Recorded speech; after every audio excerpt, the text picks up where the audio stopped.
Bonsoir tout le monde, j'espère que vous allez bien.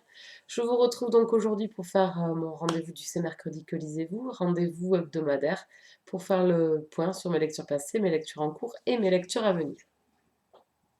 Je suis désolée si je parle pas très bien, j'ai chopé la crève, donc ça fait 4 jours que je me la traîne et donc je reste assez loin de la cam pour pas qu'on voit mon nez tout rouge et tout dégoûtant et tout.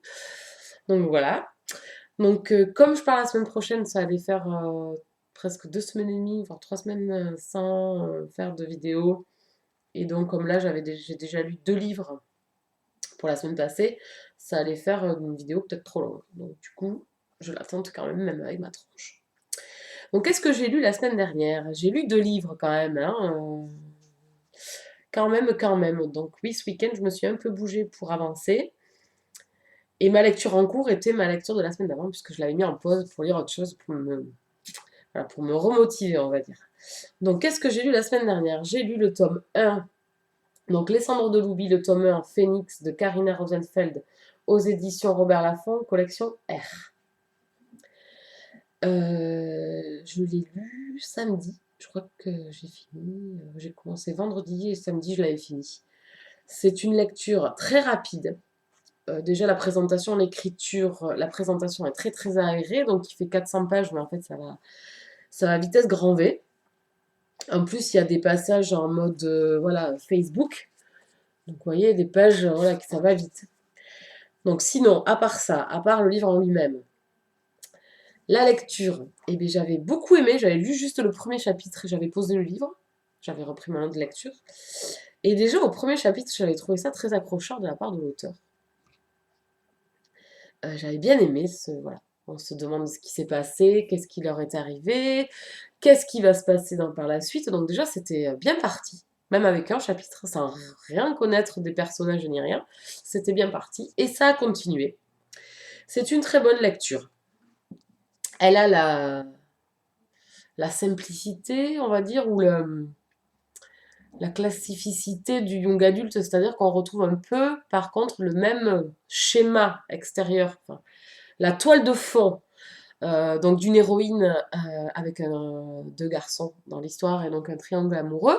Enfin, c'est un peu plus complexe que ça, c'est un peu plus complexe qu'un triangle amoureux justement parce que c'est l'ébauche d'un triangle amoureux, mais l'auteur, voilà. À partir de là, elle avait la toile de fond et elle a fait quelque chose de génial. Déjà dans la mythologie, c'est vraiment super. On ne sait pas où on va, on est comme l'héroïne, hein. Déjà, on apprend à la connaître, elle apprend à se dévoiler, donc voilà, on est elle. Et puis ensuite, on essaie de savoir qu'est-ce qui se passe. Donc en fait, elle alterne entre la réalité, donc sa vie d'aujourd'hui, elle a déménagé avec ses parents dans le sud de la France, et ses cauchemars. Donc elle a fait toujours le même cauchemar. En fait, est-ce vraiment un cauchemar? Non, c'est un rêve. Et puis plus ça va, et puis au fil de notre lecture, ce rêve se dévoile. Donc ça, c'était vraiment super. Et puis ces personnages masculins donc autour d'elle, donc il y a 2 garçons. Donc rien n'est établi quand même. Voilà, on finit le livre. On est frustré tout le livre. Enfin, non, on n'est pas frustré tout le livre. On est curieux tout le livre. Donc on se demande ce qui va se passer et tout. C'est que l'auteur nous amène. Quand est-ce qu'on va avoir nos réponses? Et puis arrive la fin du livre où on commence à avoir quelques ébauches de réponses. Un événement bouscule donc tout ça. Et puis c'est fini. On se dit non mais c'est une blague. Mais où est la suite? Vite! Donc en fait c'est très addictif au niveau de tourner les pages pour savoir par curiosité de savoir ce qui va arriver à Anaya. Euh, qui sont ces 2 garçons? Donc voilà, il y a 2 garçons, il y en a un que j'ai beaucoup aimé.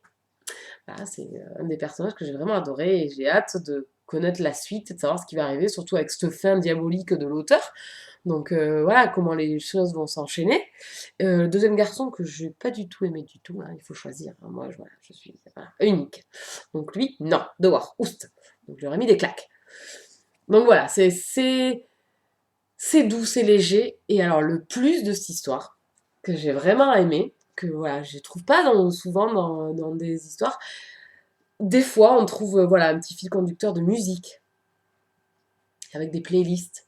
Et bien là, c'est ça, quoi. En fait, tout le long du roman, il y a une chaîne de chansons, de musique, et qu'on écoute au fil de notre lecture, quoi. Et c'était vraiment génial, en plus de très beaux morceaux. Voilà, on est vraiment dans l'ambiance. Donc ça fait tout un tout, quoi. Les moments que passe Anaya, donc avec un des garçons, euh, cette musique enfant, ces événements qui se passent autour de la musique, eh bien, vraiment, c'était génial.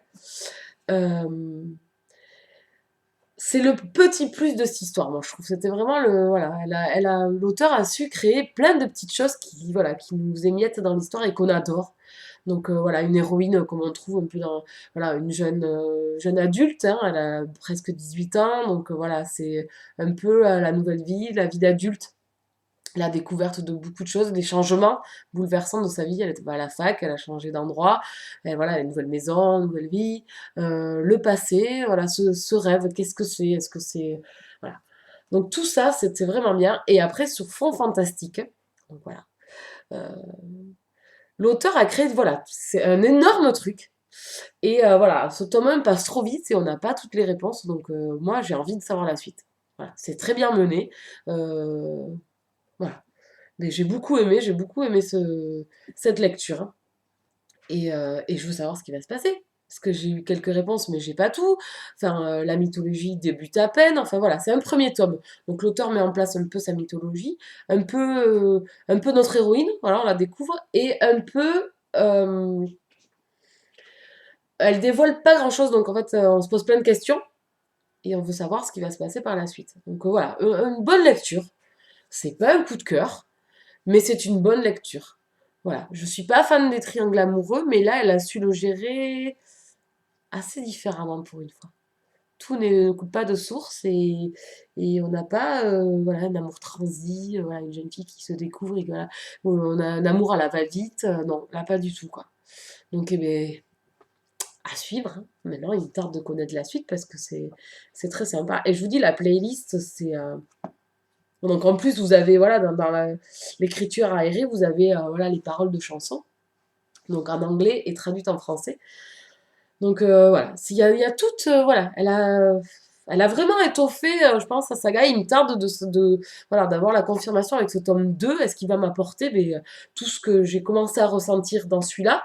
Est-ce que je vais avoir, voilà, dans la suite, le plus, enfin, le reste? Parce que j'ai quand même plein de questions. Voilà. Donc c'était les cendres de l'oubli et c'était vraiment très sympa. Voilà. Ensuite, qu'est-ce que j'ai lu? J'ai lu une romance. J'ai lu une romance historique. Donc j'ai lu Le diable s'habille en tartan de Teresa Medeiros, donc chez Milady, collection de Pemberley. Mais je l'ai dévoré, hein. Je l'ai commencé dimanche soir et je l'ai fini lundi soir. Ou mardi. Non, mardi, je l'ai fini, mardi quand même. Voilà. Et j'ai adoré. J'ai vraiment adoré. Les pages se tournent hyper vite. Donc là, Milady a écrit un peu plus gros que d'habitude. Donc c'est le petit plus. Donc ça va beaucoup plus vite, c'est vrai, hein, que de lire tout petit. C'est vraiment pénible des fois. Mais j'ai adoré, hein, une romance voilà, historique. Une jeune fille qui doit se marier avec un vieux comte, un vieux bouc, et qui se fait enlever par un guerrier, un Highlanders, d'un clan ennemi de ce comte qui veut une rançon pour la jeune fille. Mais pas n'importe quelle rançon, voilà. Il y a plein de choses, voilà, c'était sympa. Il n'y a rien de faux révolutionnaire non plus, hein, mais on passe un très très bon moment avec ces deux héros. Donc déjà, je me rappelle plus, Emmeline et Jamie dans cette romance. Et c'était vraiment très très sympa. On est un peu, voilà, on, on est porté par la romance, hein, on est porté par les événements qui arrivent à cette jeune fille. Et puis cette fin, qui est vraiment voilà, rigolote un petit peu et qui est vraiment très sympa. Donc on passe un très très bon moment avec ce beau Highlander et, euh, et dans ces montagnes d'Écosse. Donc c'était vraiment, vraiment très très sympa. J'ai beaucoup aimé. C'est pas un coup de cœur, mais j'ai beaucoup passé un très très bon moment. On ne peut pas le lâcher. C'est vraiment, vraiment très très sympa. Donc je vous laisse découvrir une gentille petite romance historique. Voilà. Qu'est-ce que je suis en train de lire? J'ai la même lecture que la semaine dernière. Donc, je suis toujours avec le livre Perdu des sortilèges, le tome 2, L'école de la nuit de Déborah Harkness, aux éditions Orbite. Et là, je commence à avoir la trouille de ne pas avoir fini à temps. Donc voilà, il me reste encore tout ça. Et c'est pas que j'aime pas, c'est que c'est compact, l'écriture est toute petite, les pages sont hyper denses, c'est très serré, donc quand vous avez l'impression d'avoir beaucoup lu dans la soirée, pendant 2 heures, mais vous avez lu 50 pages. Et je peux vous dire que ça démoralise quand il y en a 550. Donc là, j'en suis à 335, il m'en reste 547. Donc je dois rendre mon avis pour samedi, et je pars samedi, donc il faut que j'ai fini vendredi, absolument, et chronique écrite, et pour poster au dernier moment, quoi. Donc là, je commence à désespérer. Et mais j'aime toujours autant. En plus, là, j'arrive dans des événements, mais pas toujours très roses. Et donc, voilà, on est un peu touché. Et des fois, Mathieu, qu'est-ce que peut m'énerver? Je lui mettrais des tartes à longueur de journée. J'aime pas sa réaction. J'aime pas Marlowe. C'est un des personnages, si les gens l'ont lu, je déteste Kit. Je le déteste. Il est là pour foutre le souk et il m'énerve. Donc voilà, mais voilà, on passe par plein d'émotions. C'est de l'historique, c'est de la science.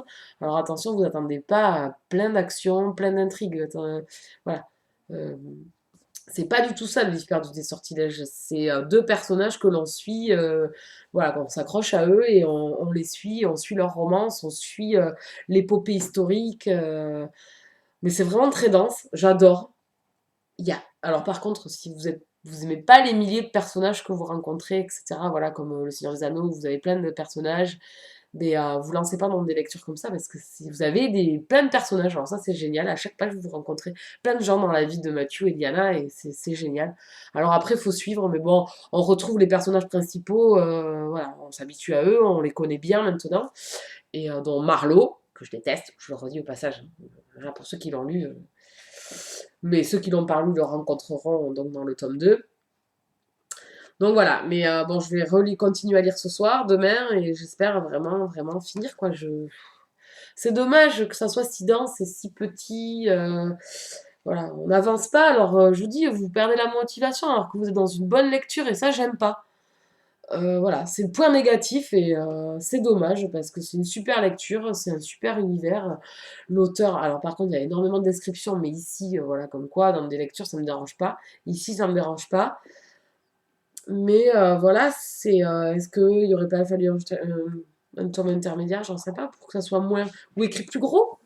Qui fasse peut-être 800 pages, mais écrit plus gros, qu'on a l'impression de tourner les pages beaucoup plus vite. Là, c'est pas le cas, on met 5 minutes à lire une tranche, donc bon, c'est dommage. C'est dommage parce que c'est extra.